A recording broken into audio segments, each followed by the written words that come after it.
So these are the Orbit 11 monitor speakers from a relatively unknown company called Palmer, and I'm going to tell you my story of how I stumbled across these one evening and how they've now replaced my Dynaudio LYD 48s as my main monitors. So this story starts one evening when I was looking at buying some new three-way monitor speakers as I'm about to move house into a larger studio space and needed some speakers that were able to provide a bit more volume and sub-bass than my Dynaudio LYD 48s, which have been excellent by the way. One of my requirements is that the speakers had to provide sufficient sub-bass without the need for a separate subwoofer. I was particularly interested in the Fluid Audio Image 2s. The issue was that the house purchase meant I had a limited budget, and these speakers would cost approximately £1,300 each, or $1,800, and they were basically too expensive at this time, and the plan was to wait until I'd moved in and save sufficient funds. But the problem is, I'm an impatient chap. So, whilst looking on Google Shopping, I kept noticing a similar looking three-way speaker with a coaxial design popping up which I didn't recognise. So eventually my interest got the better of me, and I clicked on them to find out more. After 4 hours of searching various forums, I discovered massive hype surrounding the price and specifications of the Orbit 11 speakers, made by a little known company called Palmer. So I had never heard of Palmer before, and had to do some research to discover that they make DI boxes, signal splitters, guitar preamps, and monitor volume controllers, and they're also part of the Adam Hall group. And this Orbit 11 speaker is the second monitor speaker offering from them. The specifications of the Orbit 11s were very similar to the Fluid Image 2s. Frequency response 28Hz to 28kHz. They have dual 8-inch bass drivers, but the 6.5-inch mid-range and 1-inch tweeter are coaxially mounted, sharing the same acoustic axis, ensuring a highly coherent and precise soundstage, which actually piqued my interest, as one of the possible negatives I heard about the Image 2s was the narrow sweet spot. Also, the Orbit 11s have 400 watt RMS, that's 320 watt for the subs, 40 watt for the mid-range and 40 watt for the treble, or tweeter. They have a maximum SPL of 116 dB per pair, which is exactly the same as the Image 2s. Just as a caveat though, I've not been able to compare the Fluid Image 2s in person or even listen to them at this point, so if you're listening Fluid Audio, I'm more than happy to compare them side by side with the Orbits if you can send me a pair. The Orbits are also missing the built-in Soundworks integration on the Image 2s, but I already have an IK Multimedia Arc Studio for room correction, and I wasn't too bothered about the mixed cube mode on the Image 2s, as again I can utilise the Arc Studio for that. An interesting note is that these studio monitors feature a Cardioid acoustic design using side-firing slots that project sound forward and significantly reduce rear and side mid-range reflections off the nearby walls. This directional control is not a constant directivity across all frequencies. It effectively manages lower mid-frequencies above roughly 250 Hz, helping isolate the direct sound reaching the listener in untreated or tight spaces. Anyway, so at 8:20 PM at night, I found myself hovering over the last two Palmer Orbit 11s in white on Scan UK's website, and I pulled the trigger, telling myself that I had nothing to lose, as I could always return them, especially as they are literally half the price. The Fluid Audio Image 2s were £1,399 each, and I managed to get a pair of Orbits for £1,378 in total. That's approximately $1,900 or €1,600 for a pair, which I think is an absolute bargain.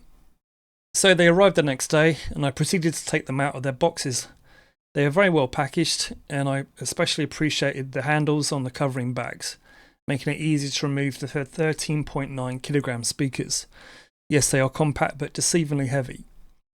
As a reference, the Dynaudio LYD 48s are 12 kilograms each. The Orbit 11s feel like the ultimate hybrid of a barefoot and generic speaker. You get the vibration-killing dual 8-inch opposing bass drivers, typical of barefoots. Plus they feature the coaxial drivers and ultra-low resonance sealed die-cast aluminium cabinet design that Genelec is famous for.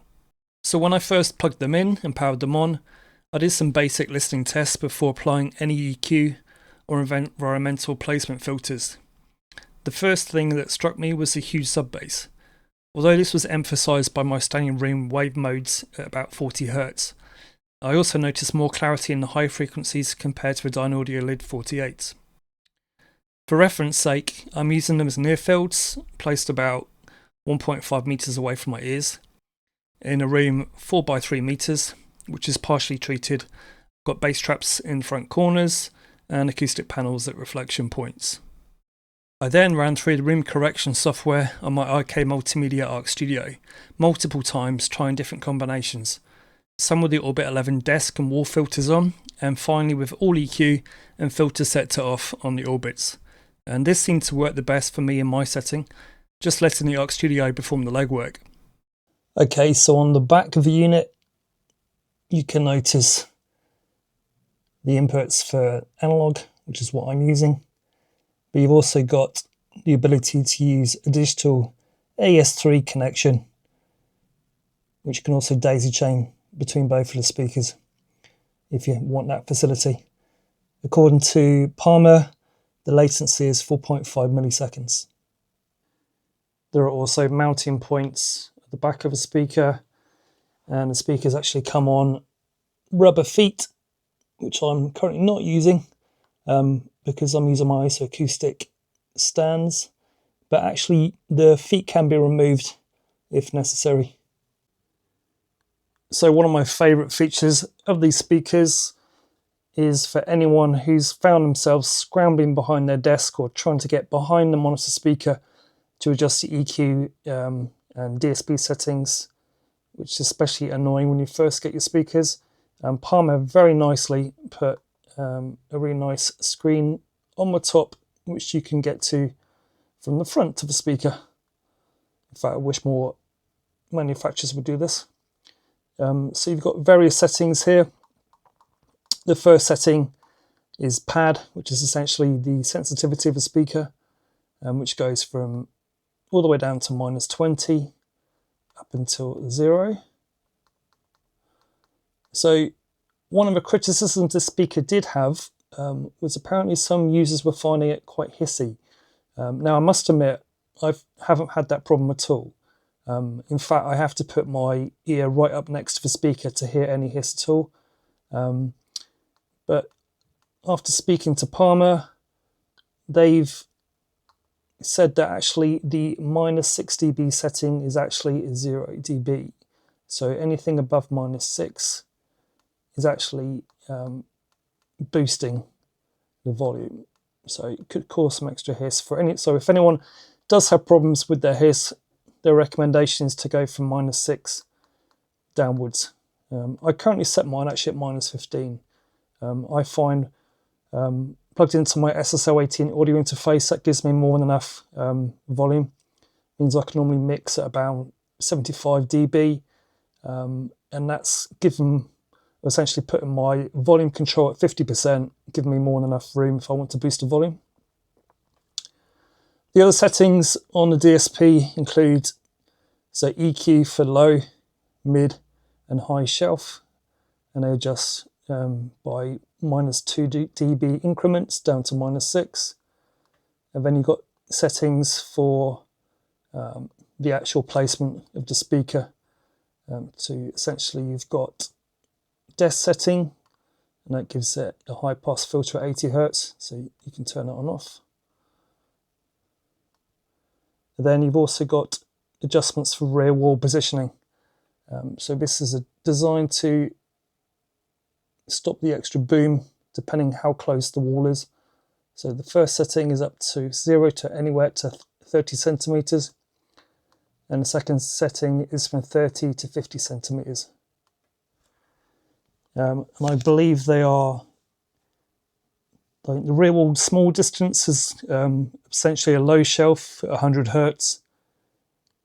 And then the rear wall long distance or larger distance is a low shelf at 15 Hz. Sorry, 150 Hz. So I've been listening to a range of music over the weekend, and also managed to fit in a production session yesterday and working on some progressive trance. Compared to my Dynaudio LYD 48s, the orbits certainly have more presence in the sub-bass levels. Even though on paper the lids go down to 32 Hz, which actually was one of the main reasons I bought them. They're also comfortably louder than the lids, which to be fair don't have the same wattage.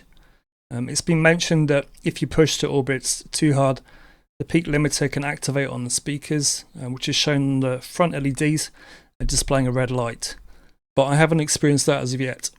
And I generally sit 1.5 meters away from the speakers at a volume approximately 75 to 80 dB SPL. The other bonus is that I'm able to hear the sub-bass at a lower volume on the orbits compared to the Dynaudios, where sometimes I had to boost the volume just to feel the bass a bit more in my mixes. They also feel like they offer a bit more detail, especially on the transients, and I've noticed sounds appear in music that I've known well for years that I hadn't noticed previously.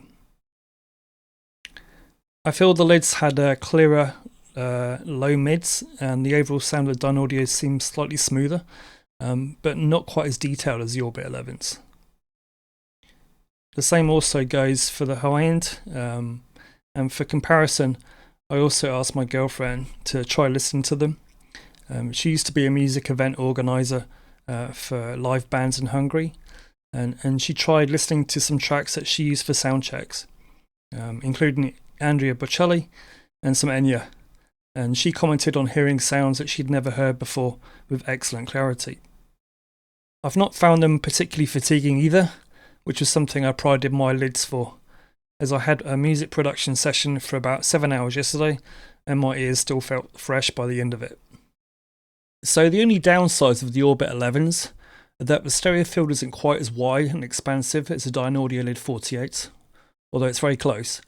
And also the speakers do get quite warm, which is probably not surprising given how compact they are, and that will be a bonus in the winter, but in the current heat wave it's not helping keeping the studio cool. So I guess the big question is, am I keeping them? Yes, I've been that impressed so far that the Dynaudio LYD 48s will be going up for sale and the Orbits will become my main monitors. The low mids don't feel quite as forward as the Dynaudios, but that's just something I will get used to. But as I produce mostly electronic dance music, the extra bass and clarity in the highs and the details in the transients make up for this fact. And I felt that it was always going to be a gamble with a purchase from a lesser known manufacturer, but I think it's paid off and maybe saved myself a chunk of money in the process, as the Orbits are currently £700 each. That's approximately €800 or $900 each, and I think that's incredible value given the specifications compared to the competitors, and maybe priced so accordingly given that Parma are relatively new to the professional monitor speaker market. Anyway, I hope that review was useful. Thanks very much for watching. Please like, subscribe and comment below, as it all helps to support the channel, and I'll see you soon.